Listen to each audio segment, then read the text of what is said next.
Shalom Bapak Ibu yang terkasih, kita bersyukur kepada Tuhan, kita diberi hari yang baru. Dan sebelum kita memulai hari ini, mari kita berdoa. Bapa di surga, terima kasih buat anugerah-Mu di dalam hidup kami, terlebih anugerah Tuhan yang baru pagi hari ini. Sebelum kami memulainya, kami datang kepada Tuhan, kami ingin membaca merenungkan firman-Mu, dan biarlah Engkau sendiri berkenan berbicara kepada kami. Kami serahkan waktu ini ke dalam tangan kuasa-Mu Tuhan, demi nama Yesus kami berdoa, amin. Pagi hari ini saya akan mengajak kita untuk membaca di dalam Wahyu pasal 3 ayat 11 hingga ayat 18. Namun saya mengajak kita membaca Wahyu pasal 3 ayat 11, 13 dan 14 saja. Wahyu 3, 11, 13, 14. Dan aku melihat seekor binatang lain keluar dari dalam bumi dan bertanduk dua sama seperti anak domba, dan ia berbicara seperti seekor naga. 13. Dan ia mengadakan tanda-tanda yang dahsyat, bahkan ia menurunkan api dari langit ke bumi di depan mata semua orang. Ia menyesatkan mereka yang diam di bumi dengan tanda-tanda yang telah diberikan kepadanya untuk dilakukannya di depan mata binatang itu. Dan ia menyuruh mereka yang diam di bumi supaya mereka mendirikan patung untuk menghormati binatang yang luka oleh pedang namun yang tetap hidup itu. Demikian jauh bacaan firman Tuhan. Saudara, perikop yang barusan kita baca ini sekali lagi adalah berbicara tentang penglihatan yang dilihat oleh Yohanes ketika ia dibuang ke Pulau Patmos. Dan binatang yang dimunculkan di sini adalah binatang yang kedua, karena binatang yang pertama sudah kita baca di perikop sebelumnya. Ketika disinggung di sini adalah ayat yang ke-11 tadi, ada binatang keluar dari dalam bumi dan bertanduk dua, sama seperti anak domba. Nah, ternyata binatang ini menyerupai domba, memiliki tanduk, dan ia juga mampu melakukan mujizat-mujizat. Dan ia mengajak menyesatkan orang-orang yang ada di bumi melalui tanda-tanda yang ia lakukan itu, supaya mereka itu mendirikan patung dan untuk menghormati daripada binatang yang pertama itu, yang awalnya itu terluka tetapi ternyata ia sembuh dan hidup. Nah, saudara, binatang yang kedua ini yang menyerupai domba ini, yang melakukan banyak mujizat ini adalah sama dengan orang-orang yang hidup pada zaman sekarang.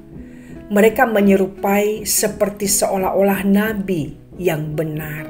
Mereka seolah-olah menyampaikan ajaran yang benar, dan bahkan bisa mereka adalah orang-orang yang berkarisma, sehingga orang bisa terpana mendengarkan khotbah mereka.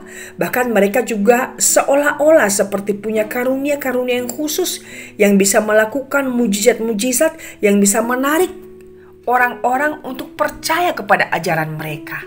Nah, tetapi ternyata nabi-nabi ini adalah sesungguhnya nabi-nabi palsu, yang sama juga dengan antikristus, di mana mereka sendiri adalah sebenarnya sebuah kelompok penyesatan.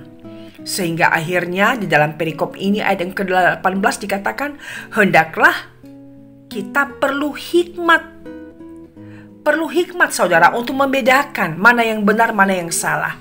Seringkali kita terkesima, oh ini ajarannya benar, soalnya orangnya itu juga bisa melakukan mujizat, punya karunia penyembuhan, dan lain sebagainya.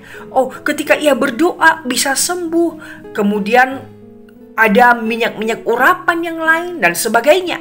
Tapi ternyata penyesatan itu terus muncul pada akhir zaman untuk membawa orang-orang yang percaya itu menyembah antikris. Bahkan bukan itu juga menyembah yang dikatakan di sini tadi, ada binatang pertama yang sudah sembuh itu. Ini adalah semua adalah merupakan ajaran penyesatan yang merupakan komplotan daripada si penyesat, yaitu iblis. Nah, saudara terkasih, di dalam menjalani hidup ini pun kita harus ekstra hati-hati. Jangan sampai kita terkecoh dengan ajaran-ajaran yang bermunculan. Dan jangan sampai kita mengalami keraguan juga, mana yang benar, mana yang salah. Makanya kita perlu rajin, rutin membaca firman Tuhan, agar kita bisa berhikmat untuk membedakan mana yang benar dan mana yang salah. Jangan-jangan kita merasa kita sudah mengikuti sebuah ajaran yang benar, tapi ternyata ujung-ujungnya adalah membawa maut kepada kita. Karena itu kita harus ekstra hati-hati dan meminta hikmat Tuhan untuk membedakan mana yang benar, mana yang salah.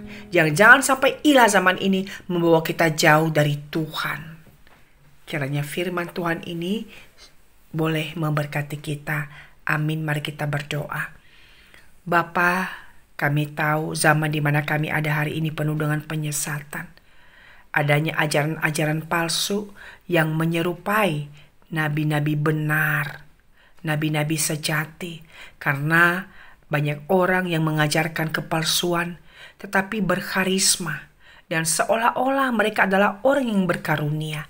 Namun sesungguhnya ujungnya adalah membawa kepada kesesatan, bahkan kebinasaan daripada orang-orang percaya.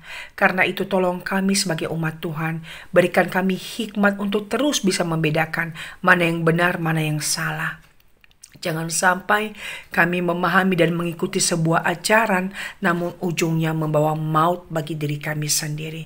Tuhan, ajarkan kami supaya kami boleh semakin tekun untuk membaca merenungkan firman-Mu sebagai satu-satunya standar, pedoman, pegangan hidup kami untuk menangkis segala ajaran-ajaran palsu dan segala hal yang membuat kami untuk jauh dari Tuhan. Berkati kami sepanjang hari ini Bapa, teguhkan terus kuatkan iman kami. Demi nama Yesus kami berdoa. Amin.